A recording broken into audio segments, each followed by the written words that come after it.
Hi guys, it's Brooke with WTI. One of my favorite parts of the morning is having breakfast with my baby. I love this 4-slice Cuisinart toaster that both sides have separate settings, so you can do them completely differently if you want. I like really dark toast, but for my baby, I do lightly toasted. My favorite feature about this toaster is the bagel setting because it toasts the bagel perfectly. When it's finished, it lets out a beep sound so that you know that it's done. So if you walk away and forget, like I often do, it reminds you that it's done.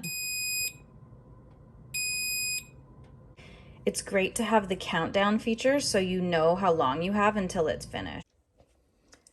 Another great feature is these 2 trays right here that come out so you don't dump the crumbs everywhere when you're trying to clean up. As you can see, it really works. It catches them all. This Cuisinart toaster is a must-have for your kitchen, but that's just my point of view.